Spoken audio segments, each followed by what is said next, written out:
Good afternoon. My name is Steve Poftak. I am the General Manager of the MBTA.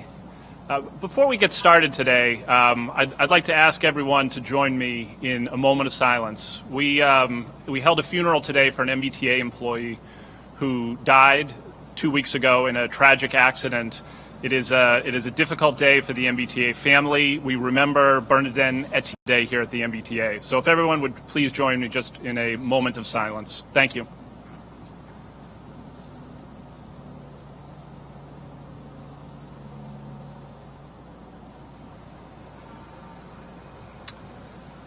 Thank you, and we will surely keep Bernadette's memory alive in our hearts. It was a special opportunity to talk with the family today and learn more about what a special person he was. So thank you for joining me on that. And thank you for being here today. I first want to take a moment to thank a few people. I'd like to thank Governor Baker for his support of the MBTA. I'd like to thank Lieutenant Governor Polito as well for that support. I want to thank Secretary Pollack for ongoing support of the MBTA and particularly this project, which has seen its challenges. I particularly want to recognize John Dalton, who has been. Also want to thank the entire Green Line Extension team for the work that they've put in on this. And most importantly, I want to thank the riders and the communities that we serve and that we are looking forward to serving. Green Line about 4.5 miles north along two branches from what will be Leechmere Station to Union Square in Somerville and College Ave in Medford.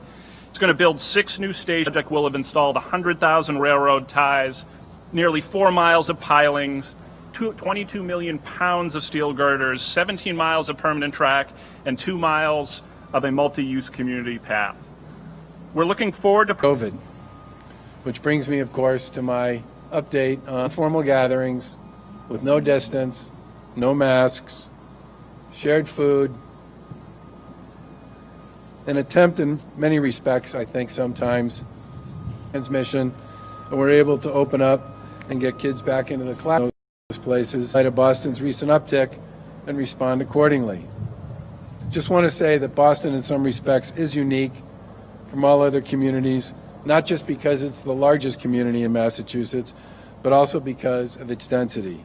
It's also home to a big concentration of colleges and universities and to several other large sectors, hospitals, nursing homes, other congregate type care facilities, where in fact there is always the possibility of spread. Our colleges and universities, in partnership with us and with the Broad Institute, have launched an extensive testing program, and that added testing has certainly helped us identify quickly additional cases among students and faculty and staff, which makes it possible to then isolate and quarantine those who are immediately affected and their close contacts, but that certainly contributes to an increase in positive cases. But in many respects, those are exactly the sort of things we should be doing if we want to limit the number of cases, especially in our college settings. But until there's a medical breakthrough, the virus will be with us, and we all need to stay vigilant, not let our guard down, and recognize and understand that a lot of those informal gatherings where people aren't doing the things that we talk about almost every day to manage the spread and limit infection will continue to be an issue for us. Now, with respect to today's visit to Leechmere Station, or what I should say I guess will be the new Leechmere Station, where we had a chance to get a look at what's going on with the Green Line extension.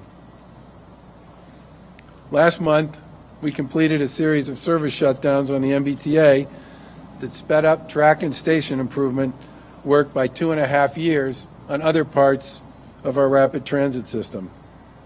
That work translates to safer, more reliable service. The Green Line Extension project, while a lot bigger than many of these other initiatives, is similar in nature. Thanks to all the folks here in the yellow vests and the hard hats, and many of the other 750 plus that are all the way up and down this line, working, by the way, around the clock under difficult circumstances, this transformational project is now more than halfway complete. The GLX project will have a major impact on the region by improving access to virtually everything. In one of the most congested parts of the eastern seaboard, it will increase access to education, housing, and job opportunities across our public transportation system. This $2.3 billion project extends the northern end of the Green Line about 4.7 miles from Leachfield to Union Square in Somerville and College Avenue in Medford. And one of the things we were told as we were walking along what will be eventually the platform up there was that before this project, 20% of the people of Somerville were within a quarter mile of public transportation stop. When this thing's finished, 80% of the people of Somerville will be within a quarter mile of a public transportation stop. Big improvement. The project also results in the construction of 7 new stations.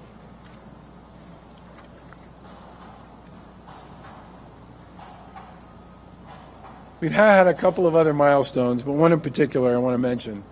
In 2018, we were pleased to be able to join with Cambridge officials, Somerville officials, and U.S. Transportation Secretary Elaine Chao to celebrate what Congressman Capuano at that time said was the 5th groundbreaking of the project. But it was the first one he thought actually meant it was going to happen because Secretary Chao showed up with $250 million in federal resources because the federal government had finally approved it. And at that point, we were off and running. Steve gave you some pretty good details on what's in this. I don't want to go through all those again, but I do want to say that later this month, the crews will have erected 100% of the steel necessary for the viaducts that are a critical part of this project, and the newly constructed bridges at Broadway and Washington Streets have also been reopened.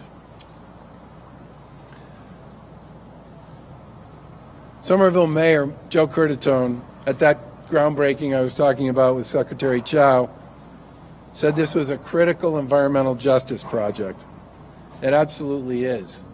But it will also significantly reduce vehicle emission on our roads because of the scale, the location, and the convenience that this particular project will bring to the travel patterns of so many people in Greater Boston. I want to thank the entire GLX team for their work, and especially John Dalton for his leadership in moving the significant effort forward. I want to congratulate Secretary Pollock for the work that her team did to actually get this thing to the point where it could move forward. And I want to thank the T's General Manager, Steve Poftak, for his leadership in getting us to where we are today. It's a huge, game-changing project. We're proud of the progress that's been made to date.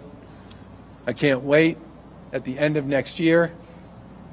That is when it's supposed to be done, right? Yeah. So, everybody from the media, make sure somewhere in your story you say, project's due to be done at the end of next year, so I can take that, put it up on my wall, and constantly remind the people behind me that this project is due to be done at the end of next year. Really appreciate that.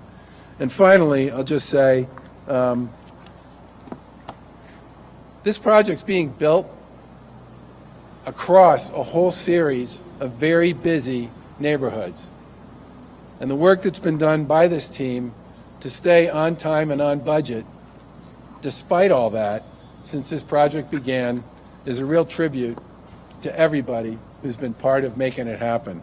And I just want to say thanks on behalf of the Commonwealth and on behalf of our administration for all that you've done to get us to this point, and we look forward to seeing it finished.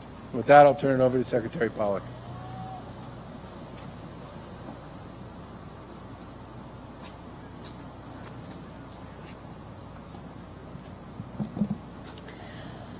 Thank you, and I'm delighted to be here today with 4 people standing behind me without whom we would not see this $2.3 billion project taking shape and reaching its critical 50% completion milestone.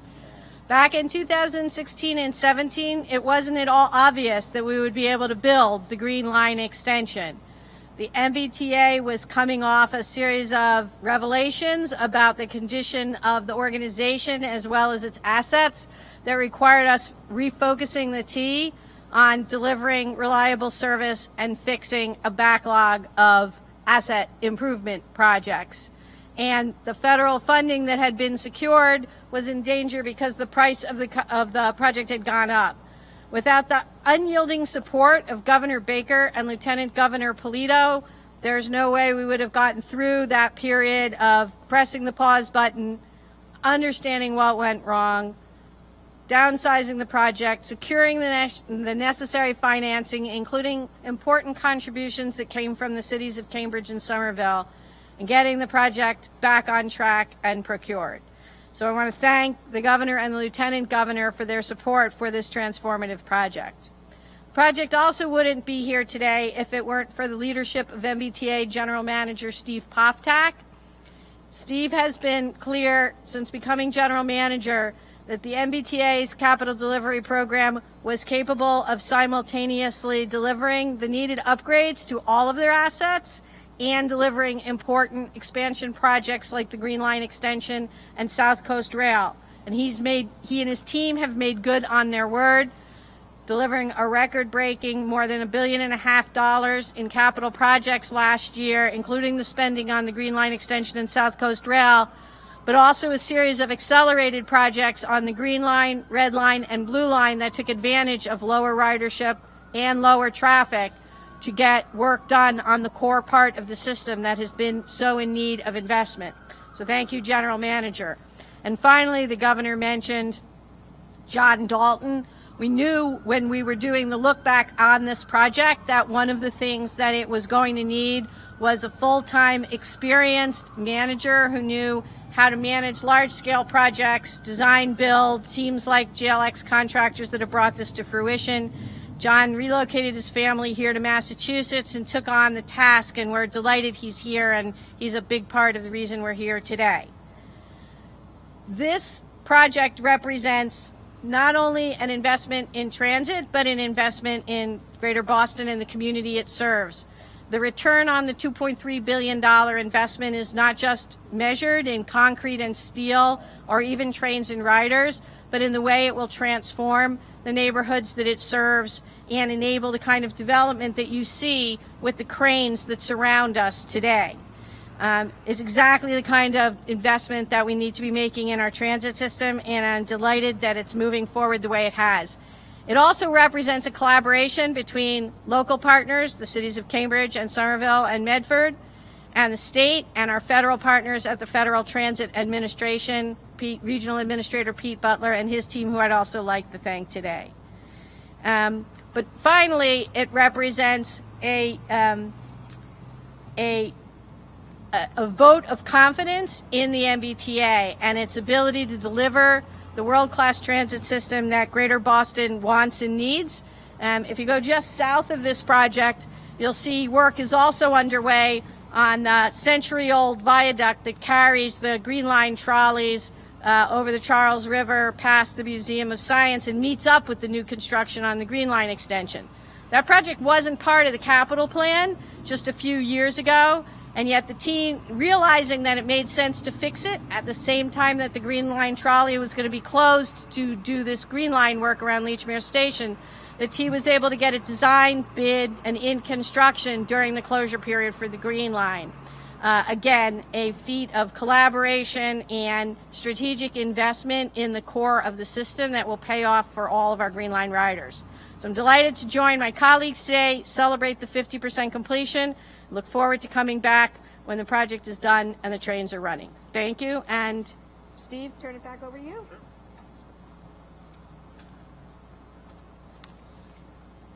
Thank you all for your attendance today. At this point, we will open the floor to questions, either myself or anyone else who is up here.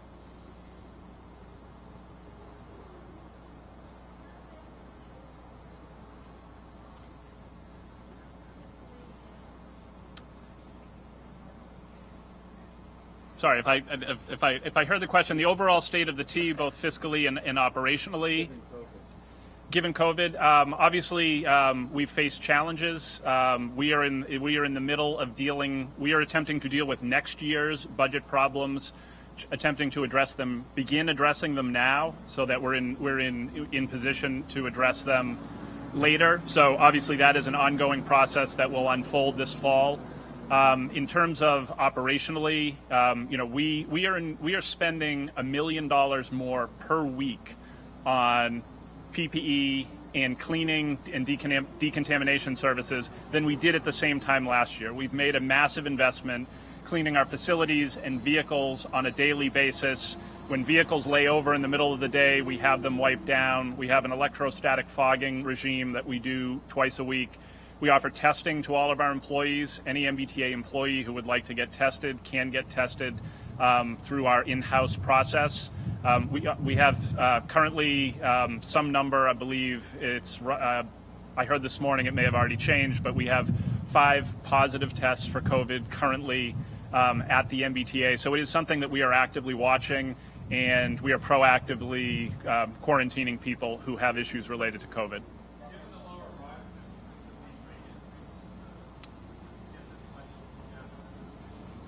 The lower ridership has clearly created a budget issue for us at the MBTA. The current kind of pro forma that we're looking at for next year shows a $308 million deficit. We are currently working on solutions to that. We're going to take a look at what type of in-house savings we can get. We are also going through a service planning process, which will unfold this fall, where again, we will look to address that gap.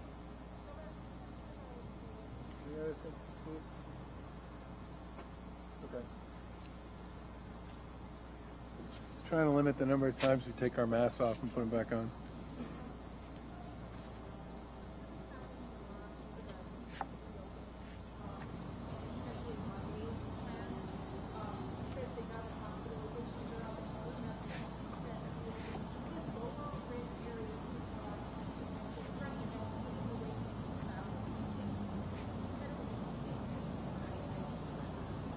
So ever since we started our reopening plan back in May, Jonathan, at that press conference when we said we were going to go ahead with phase 1, and Jonathan said, what do you think people are going to say? And I said, some people are going to say we're going too fast, and some people are going to say we're going too slow. And some of the people that said we were going too fast made some pretty outlandish predictions about what would happen, because we had a positive test rate at that point of 10%. Now, we said at the time that we were only going to open with guidance and advisories and enforcement of those guidance and advisories, and then we were going to do it on a phased basis, and we were going to follow both the data in Massachusetts and the real-life experience of people in other places as we made decisions going forward from there. We started with a 10% positive test rate and went down, down, down, down as we continued to open to the point where we've been at or below 1% now for the better part of the past 2 or 3 months. Over that same period of time, we've continued to track and follow not just what's going on in here in Massachusetts, but what's been going on in other states as well, through the contact tracing and some of the other mechanisms that are available to us through local boards of health and all the rest. What our local boards of health and our contact tracing program has told us is that work in many cases, most cases, is not where spread develops, because people at work are relying on and abiding by the rules and the guidance and the advisories that have been issued by us. And we do have a fairly significant inspection and enforcement program that's done thousands and thousands of inspections, and in some cases, fines, closures, and enforcements of businesses and employers who have violated those criteria. The biggest concern we've had, and other states have experienced this as well, has much more to do with those informal, no rules, no guidance gatherings that are usually a part of daily life for most people, but it's something we've had to step back from. Virtually everything we talked about with respect to a reopening step 2 that's part of lower risk communities are things that have been going on in other states for a long period of time at this point, months, without any evidence in those states that those are the things that drive spread. We're going to continue to be a national leader on testing. We're going to continue to test in places where we believe we have the greatest risks, which are the red, so-called high-risk communities and the colleges and universities. And I fully expect that we will find cases as a result of doing that. It will be the finding of those cases and the isolation and quarantining and contact tracing that's associated with that that will be our greatest weapon in stopping the spread in those communities.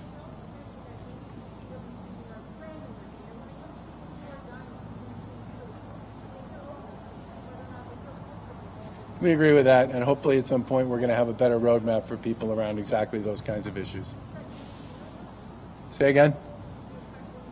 Yes, absolutely. Say again?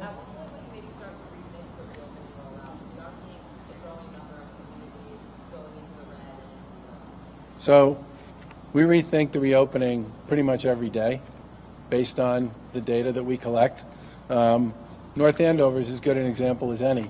North Andover went from green to red because of Merrimack College, okay? And it's because of the testing that we're doing in the colleges and the tracing follow-up that made it possible for people to figure that one out and contain it. And that's exactly the sort of thing we're going to continue to do as aggressively as we can going forward. But we rethink the decisions we made about reopening every time we look at data. And by the way, every time we talk to our colleagues in other states, too. I wanted to ask you about the rules here in Cambridge. This is a city in the green. It is congested, but they're really going much further than you would go. They are requiring masks outside now. They took the summer off, but at midnight tonight. Masks have to be worn outside and in a workplace where more than 2 people are. Is that going too far? Look, I think one of the things we've tried to do is to message the value and the importance of masks and distancing, hand washing, hygiene, and the guidance and the advisories that we've issued to businesses and other employers, as well as the testing, tracing, and isolation and quarantining policies we have. And we said from the beginning, if folks on the ground, in particular communities, believe they should do more, go for it. We've said that right from day one. We have put far more muscle into a lot of our initiatives around stopping the spread in communities that are high risk. But generally speaking, if a community believes, based on their population density or some other issue, that they need to go further than some of our statewide guidance, Lieutenant Governor and I are former local officials. We have no problem with locals going more aggressively. I will say this, if you look at sort of COVID generally, and you track a lot of the traffic in COVID around the rest of the country, population density is a really important issue. I mean, you can almost track population density in many cases to where some of the most severe outbreaks have taken place. So if a community like Cambridge, which is more dense than many other parts of Massachusetts, Somerville is too, and they choose to be more aggressive than the statewide standards because they are in fact more dense in terms of their population, I completely understand that. But I'd like that to be a decision that they make based on what they believe is going on the ground in their community.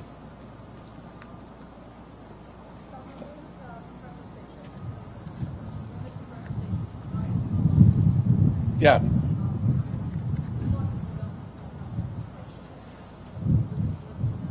Well, I think we believe that until these issues are completely and thoroughly investigated and signed off on by the feds, it shouldn't open. And my understanding is the feds made an unqualified statement earlier today saying just that, which we agree with and support.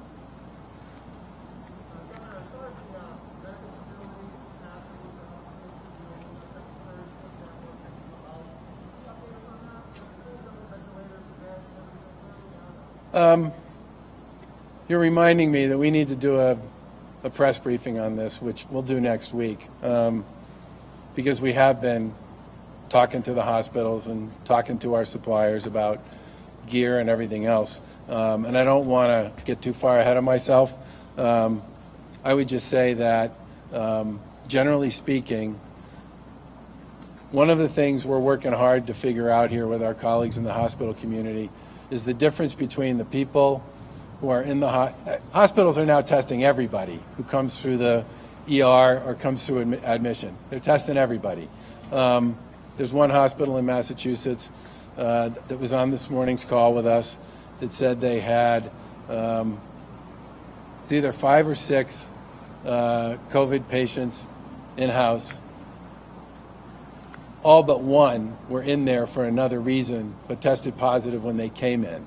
So obviously they're treating them with all the protocols you treat to manage the infection, but they weren't there because they had COVID. They were there, they were asymptomatic. They were there because they had some other issue. And I've mentioned sort of off and on in my press conferences that when you call the hospitals and you talk to them one at a time, or the systems, a significant number of the people who we count as COVID positive are not in the hospital because they have COVID. They're in the hospital for some other purpose, and they got tested positive when they came in. That's an important element in how we think about managing COVID activity generally. And with respect to ventilators, I think we're in really good shape on that. I really would like to wait until next week when I can lay out all of this stuff, but we've continued to buy PPE. And by the way, we now have a bunch of companies in Massachusetts that manufacture it as well, which is great. And I think I feel pretty good about where we're going to be this fall. But we definitely need to have a presser on this, and we'll do it next week.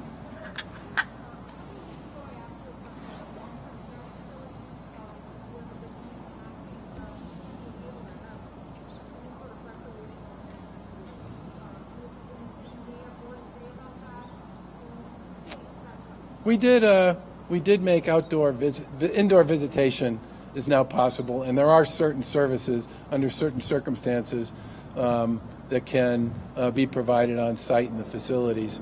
And we currently we test obviously in the long-term care space pretty aggressively.